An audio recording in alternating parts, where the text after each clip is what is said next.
Hello everyone, welcome to my channel. My name's Rachel. I'm a speech language pathologist turned homeschool mom to two boys, a first grader and a third grader. And oh by golly, it has been a hot minute since I filmed a video. I haven't even picked up the camera since August of 2025, and right now it is April 2026. So this is a homeschool update. We're gonna start week 32 of our homeschool year, and so I have basically 31 weeks of homeschool curriculum to talk to you guys about. This is, I think, gonna be a multiple part video. So right now we're gonna focus on how our family subjects went. Our family subjects are history, Bible, literature, and science, and Spanish. For those subjects that I just labeled, most of those subjects we've been using Build Your Library Level 1. This is the ancient world. It's for level 1, ages 6 to 8, which those are my boys' ages, 6 and 8. So this was perfect for them. Ancient world, we start with paleontology, and we go through the Byzantine Empire. So a big stretch of history. The main spine for this curriculum is History Quest. Let me show that to you. This is History Quest. This is by a company called Pandia Press. It is a secular curriculum, so if you are not into that, then please skip ahead to when we talk about theology next. So History Quest, this is your reader. This is your study guide for the teacher. So for the reader, every chapter starts out with, for example, chapter 1, it introduces the topic, and then it tells about that chapter. So Paleolithic, it talks about Paleolithic times. And then what's really cool, so it's a big chunky book, as you can see. It talks about very in-depth into each chapter.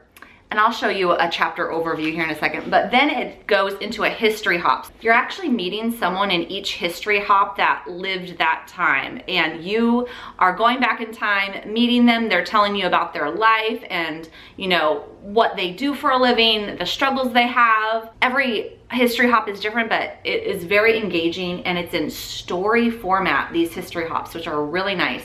Let me show you the overview really quick. We've done chapter 1 all the way. We just finished China part 2. So we just have, we're like way down here, Byzantine Empire, Arabia, and then the conclusion.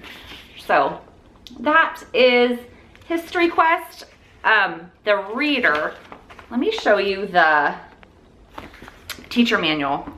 So Build Your Library does not recommend the History Quest study guide, but I bought it just to have it. I've actually really liked having it. I have not been using this to like a T at all.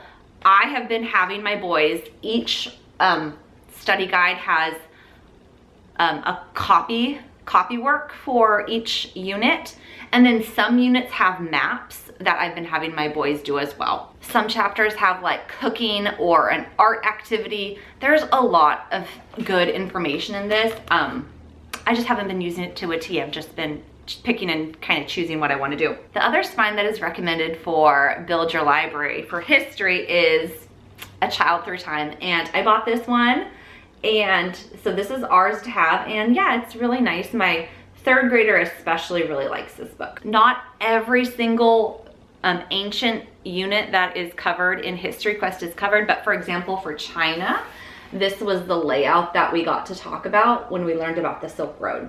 And it does follow, some units have like children that you, like what would a day in the life of someone who lived in Sparta, what would that child have encountered on a day-to-day basis? And spoiler, Sparta was very, very different than our society in the United States. So along with History Quest, they have notebooks, and I'll show you in a little sneak peek. So this is my third grader's notebook. I'll skip to what they just did in China. So they have that copy work that I talked to you about. So that's some copy work they do. And then they do their history travel log. So they locate China on the map, and then we hop back in time to what time period we were talking about.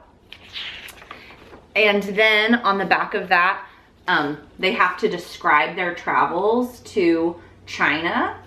And so that's, again, part of the history hop. For my third grader, I have him do the writing himself. For my first grader, I am his scribe. And it's been, I mean, we've been doing every single unit. So they have like so many pages of history that they have got to learn about and discuss with me and talk about. And my third grader is definitely picking it up and can explain all the details.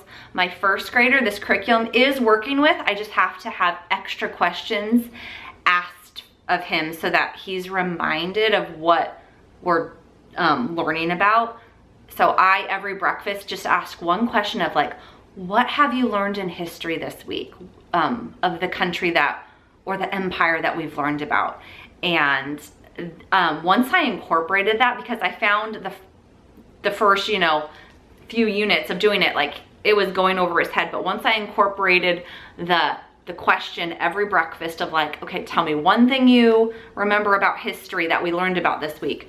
It's been helping his little brain learn long-term and be more descriptive when he does fill out his timelines in his history log. The last thing I wanted to show for history is their School Nest history timeline notebooks. For the History Quest curriculum, when they do a history hop, there's a picture that goes with it.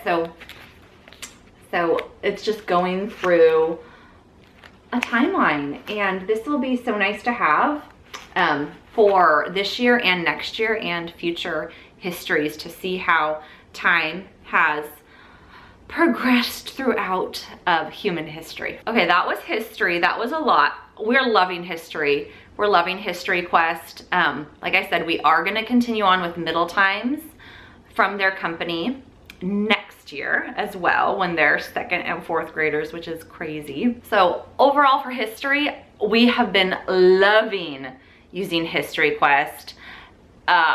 Next year, spoiler, we're going to middle times with History Quest, and I'm not gonna do Build Your Library next year. I'm just gonna use History Quest and figure it out for myself and make a schedule for myself, and probably do more art activities, probably do more cooking activities. I'm really excited for that. Now from literature, from Build Your Library, we have read a lot of books. Now I don't have all of the books physically with me, because most of them I got from the library. Actually, all of them except one I think I got from the library. So let me look on my little phone here, tell you what we did read. We read The Tale of Despero, 10 out of 10. The Golden Bowl, that was pretty like medium. We skipped The Egyptian Diary. Then we read Poppy, which we liked that one. We skipped Cappy Boppa. We read Charlotte's Web, that was wonderful.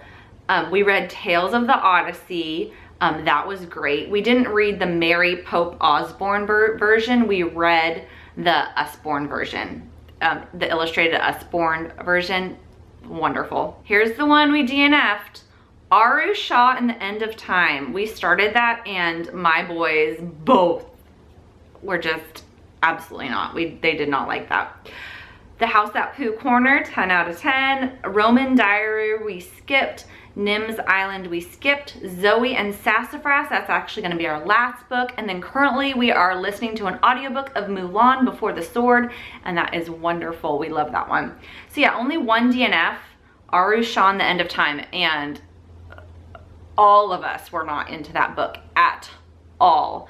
Just you know, it's not every book has to be for everyone. There are different personalities, there are different likes and interests, and that's what's great about having a book list you can pick and choose from. The books that we did skip, they just weren't available from our library. To go along with literature, they also incorporate poetry, and this year was the Book of Nature Poetry by National Geographic.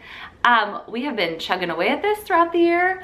We're like 2/3 of the way done.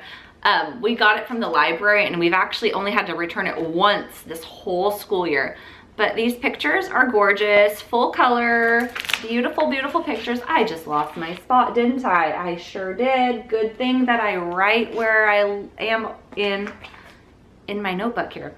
But yeah, beautiful poetry. I have kind of slacked off recently because like I said, I had to return it recently and then I got it like right back within a month. So I do have to kick it into high gear for the last few weeks, but we'd like nature poetry. I read it during our lunchtime. As for our Bible curriculum, we used Theology by Marty Makowski. This was, I mean, it was a nice reader. We finished it before the school year. We're at, like I said, we're at week 32. We finished, I think, like week 28 or 29. The one thing I will say about this book, so that I opened to a random page. This is a great example. It has some Bible verses listed, but then it wants you to dive deeper and like look up Bible verses. As a homeschool mom, it is already a daunting task having to organize everything. We did not look up any of these supplemental Bible verses. I don't understand why they couldn't have, there's a lot of open space. They could have easily printed them for us and made a homeschool mom's job a little easier. I understand that they want you going into a physical Bible and looking them up, but for my children who are, again, 1st and 3rd grade, their little minds need a lot of structure. It would not be helpful every morning to have to look up an additional 2 to 5 Bible verses for us. So that's my one criticism of this book curriculum. Build Your Library does have mythology, but we skipped over the mythology, and it also does have art. So their art, this is the one thing I started using, but then DNF'd quickly because I realized it's not a hands-on art curriculum. It's you read about, the first is you read about 13 artists, and we've done that in previous years. We've read about artists, and that's all been great and nice, but we're not, I can only talk about Claude Monet so many times. I can only talk about Rousseau so many times. So we DNF'd that curriculum. And then the second book is 13 art techniques. I requested my library to order it, but then got denied that request. That's the only book request I've ever gotten denied from my library, which is interesting because I've requested quite a few books to be ordered when they didn't have them, and that's the only one that ever got denied. For art this year, I supplemented it with my co-op, so for a whole semester, they've been taking art classes at the co-op, and that has been working very nicely because she is an actual art teacher. If you can imagine an elementary school art teacher like if you had growing up, just like very calm and has this soothing presence and just like goes with the flow of artistry, like that's her to a T, and I do not have that aura. She has that aura, and she can teach art to my children very effectively, which I cannot. So thank you, co-op. But you know what subject I can teach very effectively, because it's my favorite subject, is science.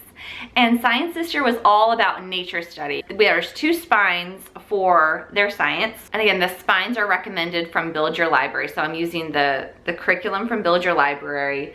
The first is the nature connection. This is basically their textbook. And they filled out a lot of these pages. It is black and white, but it is full of learning about weather, stars, plants, animals, just getting out and enjoying nature all around you. It has every single month, there are pages that you can fill out. For example, I just turned to July. So there's pages you can fill out. It has a blurb on where the name July came from.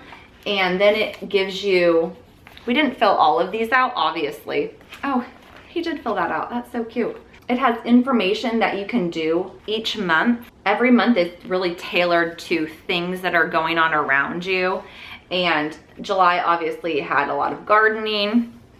We didn't do every single page, but like things that are going on around you in nature, the seasons, how the seasons change. This was a very good textbook for the boys, and I greatly 10 out of 10 recommend this if you're doing a nature study. My first grader I again had to be the scribe for my first grader when there was, like for example, they wrote a poem about nature once, and he told me his poem, I wrote it, for example. The second spine, again, 10 out of 10, recommendation is The Natural World. These are fully colored pages, and it literally goes through so many animals, so many plants, so many topics of just nature study. This is a very, I would say, in-depth guide that is appropriate for elementary school ages, and beautiful illustrations. Throughout the curriculum for science, there is also different read-alouds they recommend. There's a few One Small Square books that they recommend in this curriculum.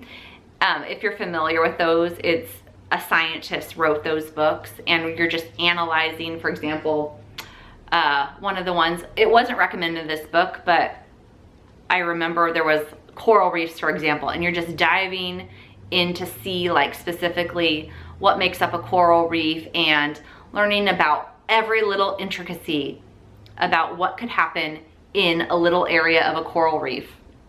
Or there's one on woods, I remember. There's one for forests. There was even one for your backyard. So there's a few One Small Square books, and then there's a few other recommended books that we read throughout the year for science.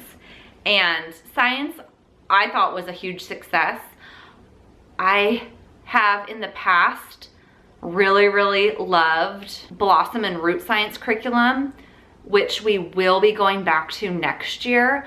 I was just kind of wanting to see what Build Your Library had to offer, and I was very pleasantly surprised with how this year went for science. I was very happy with how it went. I think our last family subject is Spanish, and you can kind of see it back up there. That's our Spanish curriculum. We use Homeschool Languages, Spanish Level 1. We have honestly slacked a little bit on our Spanish. I mean, I feel like this happens every year. We start strong and then things kind of get in the way.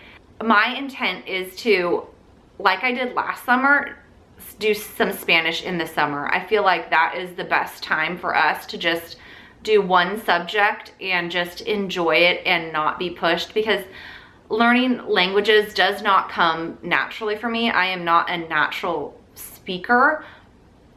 I know, talking to YouTube, I'm just talking to a camera right now, so I'm not, you know, flustered or anything. But when talking to people, even my own kids, my own husband even, it's hard. The words are hard. Words can be hard. So when I'm teaching Spanish, I just need to have a peaceful, calm day. And I think just incorporating Spanish during the summer, I think that's what we're gonna do, because that's what we did last year and we really enjoyed it. So I think that was everything we did for family subjects. I think. Let me know how your family subjects are. Let me know if you have used any of this curriculum before, and tell me what your thoughts on it are. Let me know if you've used Build Your Library and enjoy that. I really liked it because it held my hand this year with the schedule. 10 out of 10 would recommend that hand holding capacity. For next year, I have something totally different planned for how I'm going to kind of grid out everything and plan everything. So yeah, stay tuned for how I'm gonna do that next year. So with that being said, drop me a hello in the comments if you'd like to. And with that, I hope you are having a wonderful day wherever you are. Thanks for watching. Bye.